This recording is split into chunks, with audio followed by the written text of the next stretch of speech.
It's happening right now. It's happening today. The great flyby, the moment of closest approach of this interstellar visitor 3I Atlas with the sun. Why is this important? Because at this moment, it can make a maneuver to completely change its trajectory, if it is in fact alien, and if it wants to make this change as well. This is the moment of truth. So, this is the great moment of truth. So, is it go or break? This is a critical moment.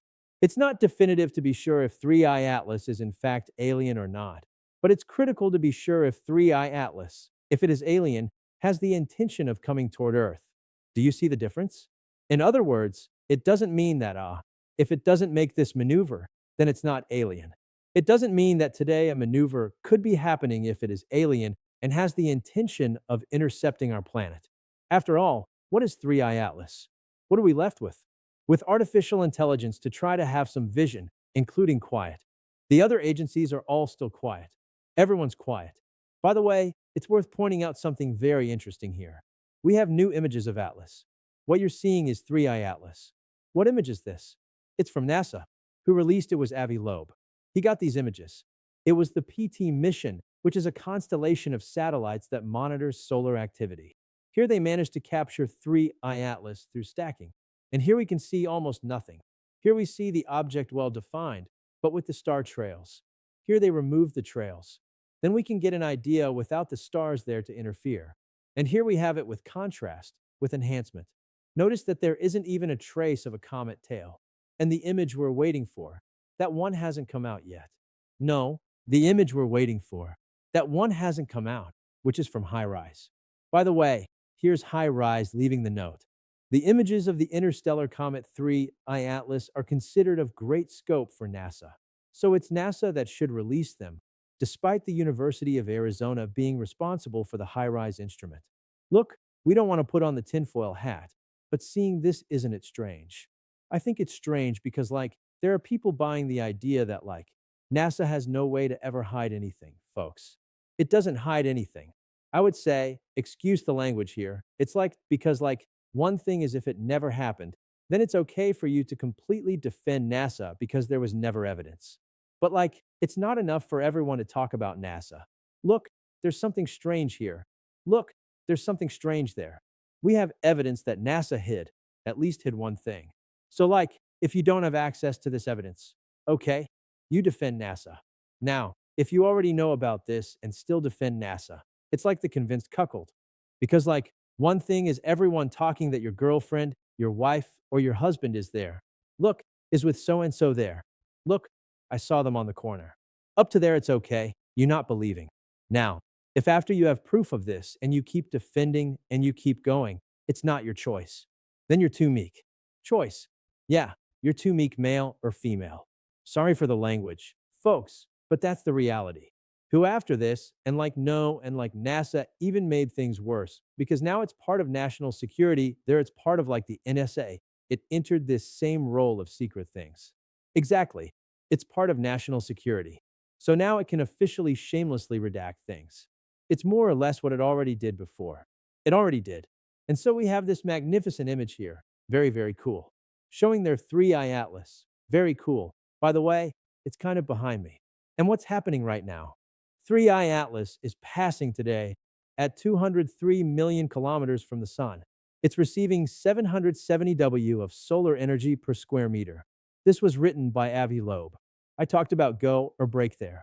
That's exactly it, because it can also break if it's really something natural. Said it all. Seems like you were looking at today's video agenda here, because that's what we're going to talk about. Fragmentation can happen with an increase in this exposure area because it's receiving more incidence of solar energy, tidal force, and everything else. This can fragment it a little. This will increase its exposure area. The result of this is a brightness explosion, considering a natural object. And if it's artificial? If it's artificial, it can maneuver or not, of course. But if it wants to, this is the best time to make a maneuver. It can do that gravitational thing, that slingshot. Exactly. And it can come, for example, toward Earth. It can release mini probes, and it can present technological signature, like heat, which would be evidence of some type of engine or even lights. And there's a paradox that's called the Trojan horse paradox. It could be showing itself as a comet without being a comet. So much so that Avi Loeb asked governments to take it seriously because we could be in the middle of a black swan event, as they call it in English, which is the following. It's a thing that has a thing that doesn't exist, that has a very big implication, can have a very big impact, but it's simply ignored. It exists. Yeah. No, everyone thinks it doesn't exist. It doesn't exist. It's ignored, nothing to do with it. And then after it happens, you say, damn, why didn't I take this seriously? In your face.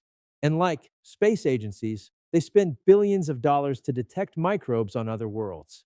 Yeah, but then if it's more, what's the implication of finding microbes on other worlds? Very interesting. Of course.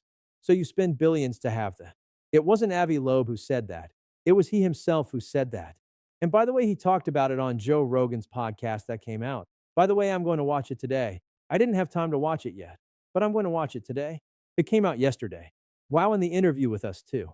With us too, I think he talked about it. Yeah, he really talked. And so, billions are spent to detect microbes on other worlds, which of course would have a big scientific implication. It would, but different from finding intelligent civilization that can actually threaten humanity. Now think, it's not finding microbes there on another planet. We're talking about something that could be alien, that's passing right next door. Yes, right next door. This would have an enormous implication for humanity, and not much is spent on this. And a lot of people are in this like, let it go. In other words, it's more or less the following. Imagine you live in a neighborhood that only has your house. Only your house exists, but there are houses around, and then you say, I wonder if these houses are empty. Because I've never seen anyone coming in and out. You know what they do today?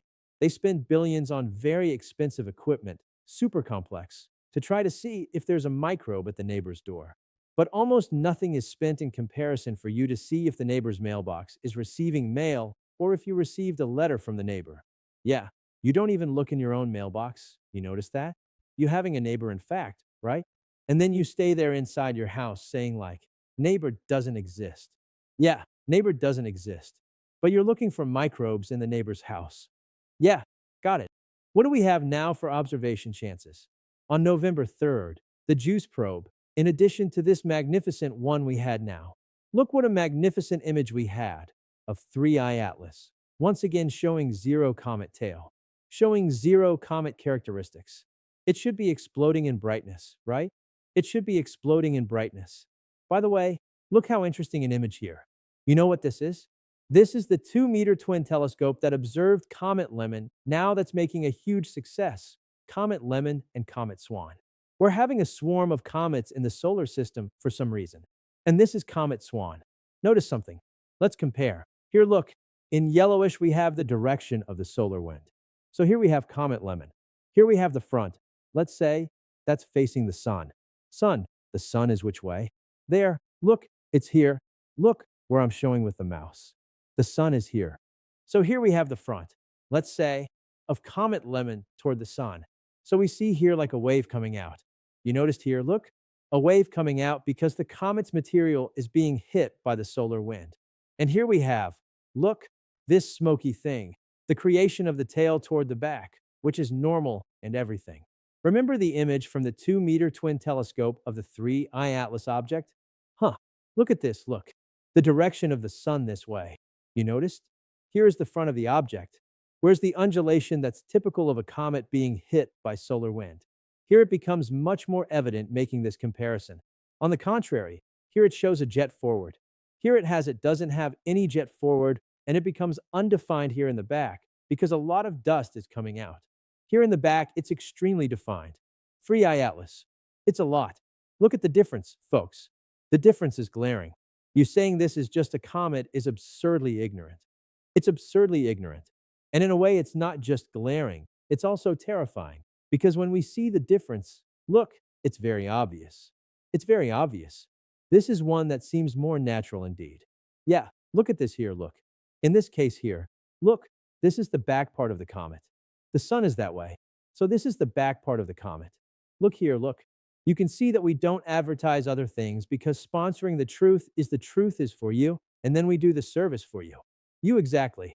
So you have your finger on the like and leave in the comments. Is Comet Lemon different from the interstellar object 3I Atlas? Is it different? Leave it here in the comments, or are we hallucinating? No, we're not. And you know why you should leave a comment? Because we're watching the comments with this comment. Truly, I won the month. I don't know about you, but I won the month because we know how hard this is. Yeah, yeah. We know that somehow we managed to help. And that's it. Have have faith that things work out. That's it. Everything will be okay. It will. Everything is already working out. It's already working out. They only knew it was him because we were together. Yeah, it's true. Some people have already seen. Yeah, after I talked there, they recognized by the voice, but also it is. It makes total sense. Even because one of the anomalies of 3I Atlas is the fact that it's coming kind of from the direction there where the WOW signal was, which was a radio signal there in 1977. Very bizarre, very anomalous. And look what a coincidence. It comes from there. That's it. That's it. It's even become annoying to say. Ah, this is very strange because with 3I Atlas, everything is strange. Everything about it is strange. And we'll have CR observation chances on November 3rd. The JUICE probe, it will be passing near Venus. The JUICE probe will be able to make this observation of it. But will they release the image? Because that's it. That's where it is. Because it did the flyby with Mars. Now it's more or less here doing kind of a flyby with the sun, and then it will pass there kind of close to Venus. If it's going to do it like high rise there, it's better not to. Well, it's not better not to do it either, but then it's bad. Just one detail. Avi Loeb said he contacted those responsible who made the high rise image. The best image of 3I Atlas. Folks, what did they say? It already exists and nobody has access. Simple as that. So what did they say to Avi Loeb? They didn't respond. Avi Loeb said, "Damn, I'm a scientist. I need these images to do the studies, and that's fine. I'll wait, because there's something called embargo that many times the scientific community has access to images. Many times as a science communicator, or it's that thing that communicator keeps talking about. It's not normal. It's embargo. No, sometimes we have images that are released, and we have an embargo, for example. We send to an image, and they say like, look, from such and such day you can. Release this image. This happens with the European agency with us. It's happened several times. He, as a scientist, asked, and he said, I respect the embargo. If that's the case, I won't release the image, but I need it for studies. They didn't respond to the guy who's not just an astronomer, he's the head of the astronomy department at Harvard University.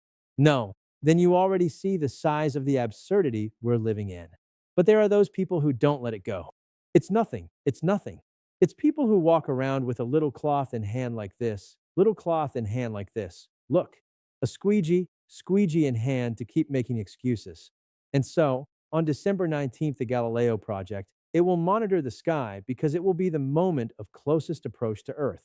From then on, it will monitor the sky because if 3I Atlas is in fact an alien ship, and if it in fact has intention, if it's a ship and if it has the intention of sending something to Earth, like mini probes, then the Galileo project from December 19th will monitor our skies to see if in fact something like this can happen. Look what a moment we're living in. It seems like science fiction, but it's real. Everything together. So much so that we're even on watch here on the channel practically with this subject because it's a lot. There's still more. Is it over or not? No. On March 16th, the Juno probe, it will be passing kind of close to Jupiter. Then the Juno probe will be able to take a look. Hopefully it actually does that. And if it, I don't know, sends a radio signal, for example, the Juno probe won't be able to catch it. A big question, what do we expect from this flyby that's happening now? If it's just a comet, will it explode? Will it disintegrate? Yes. If it's just a comet, it can explode. Look, there will be solar heating. The greatest solar heating there will be the greatest tidal force. You know the tidal force that makes high tide and low tide, that our moon makes during the full moon. There, the same thing happens with the object that's making its flyby with the sun. In other words, you see that it twists the object. It twists the object. In other words, it will have the greatest solar heating, the greatest tidal force, and the greatest radiation pressure. Chance of it exploding, completely disintegrating, turning to dust is 50% being a comet. Wow, 50%. It managed to resist, but there will still be a very large brightness explosion because it fragmented quite a bit. It will be a cometary spectacle, 70% chance if it's a comet. Now, no, this object is very resistant. It's super strong, but it's a comet, even because it has a lot of nickel too. Yeah, So it's a comet. It's a very, very strong, very resistant comet. It's already done several flybys there with other stars, which is not really to be expected from an interstellar object to do several flybys with stars, but okay. What can we expect at minimum being a comet? A detached ionized tail at minimum. Chance of this happening being a comet? At least they're between 90 to 99%. Now, how can we observe this object, given that it's so close to the sun? Because it's already out. By the way, Dr. John Brandenburg, he apologized. Remember we made a video here? It's because yesterday he gave it an exaggeration. Yeah, no, he said no, a maneuver could be happening. It seems it got ahead and stuff. I don't know what. This is one of the greatest plasma physicists, if not the greatest plasma physicist in the world. Yesterday he got excited. Yeah, and then he said, dear friends, I'm confused, but I'm just a plasma physicist, not an astronomer. Like, he was a bit confused. We even said, no, from what I understood, the object will pass behind the sun, but not that it will be eclipsed by the sun, it will pass behind the sun. So there's no confirmed maneuver. In fact, he apologizes and he says that this happened indeed. Yeah, it was expected and everything. And then he puts another twist here, in other words, so for now, no confirmed maneuver. That's it, dear friends. Some people believe that 3i Atlas is manned by large lizards, which would be that ET theory kind of with appearance and everything. True. He put it based on its space trajectory that wasn't expected. Unlikely. It's unlikely. I think 3i is an intelligent ship, but I also predict that it should depart without any incident, leaving its academic nature. I'm in favor of an Amazon's crew. In other words, like if it were he made a joke. A joke. Yeah, yeah, yeah, yeah. Better the Amazons than the lizards. I mean, or not either, but or not. I don't know. I don't know. Then you have to do like drowsy Varela or not or not. I don't know. Exactly like the drowsy Varela meme. So how can we monitor this great flyby, this moment that's happening? Because in fact, it's not behind the sun. In other words, eclipsed by the sun. In that image here, it's very clear. It passes there. But it's not exactly behind the sun, but still it's very close to the sun. How can we observe Alma, which is here in Atacama? Remembering, don't try to observe and throw binoculars permanent blindness. Folks, keep an eye on this. Actually, don't keep an eye. The Alma Observatory here in Chile and the VLA, the very large array, they observe in radio, in millimeter and submillimeter, as they call it. And this can make them able to observe an object even during the day. So they could do this by radar. You can also observe by the Doppler effect, like the bat that fires the sonar there, and then what comes back, it can kind of see that way. By radar, you can send a radio signal, receive the signal back, but for this, you need to know exactly the position of the object, and then you can observe even during the day. The Goldstone Solar System radar and the Green Bank telescope can do this, which is what Arecibo did perfectly, which they're in Puerto Rico that ended up having problems. And so, look at an example here. Look at an example of what we can have of 3i Atlas. These here are Doppler images, radar image. This here was made by the Goldstone Radar Observatory. Look at this. You can identify it perfectly. You can identify it perfectly, like a bat's sonar, but using radio. The ALMA could also do this. Here we have comets observed by radar. The ALMA can do this. The ALMA has even already done this. Look, it impresses me because the Atlas is the most neglected thing that most neglected. Look here, look. The ALMA observing by optical and by radio and make it clear it's not that it's being, because we know it's not being, because people are watching it, but they're really censoring. Look here, look. Here it can observe even emission of organics, of organic molecules. Look here. This was on the comet. Let me see here. But it was Ison. Ison, Comet Ison, which by the way we covered here. It made a great flyby with the sun. That thing stayed. Will it or won't it fall apart? Look here. We can make detection with observatories even during the day. Where are these detections? And you also know what I think is really these that we also see that a large part of famous, renowned scientists are also really quiet, you know? Michio Kaku himself was walked really quiet. Now he came to say something. We see other people out there who are saying little too. I'm thinking about this, you know? Elon Musk himself, until now I haven't seen him say anything about this. A peep, a pie, Nothing, nothing. But that's it, folks. Things are very precarious right now. As I say, it could be an alien ship. It certainly could be an alien ship. There are many anomalies. Nickel with little iron. This requires industrialization. The way this object comes through the ecliptic, aligned with the ecliptic, the chance of everything happening, the chance of it coming from the direction where the signal came from is 0.6%. Put all these chances together of being happening with the same object. It's simply fascinating. And there wasn't time now to talk about it in this video because otherwise it will get too long. So we'll talk in the next video about what artificial intelligence has been saying about Atlas. It's intriguing. We're going deep into this. No, we're going deep into this. But for now, we're here on Watch on What? On because now it's the moment of truth. Now is the big moment. We're watching. We're watching everything that happens in the sun, in the sky, in space, and now very much watching 3i Atlas. And see you next time. Gone. Bye.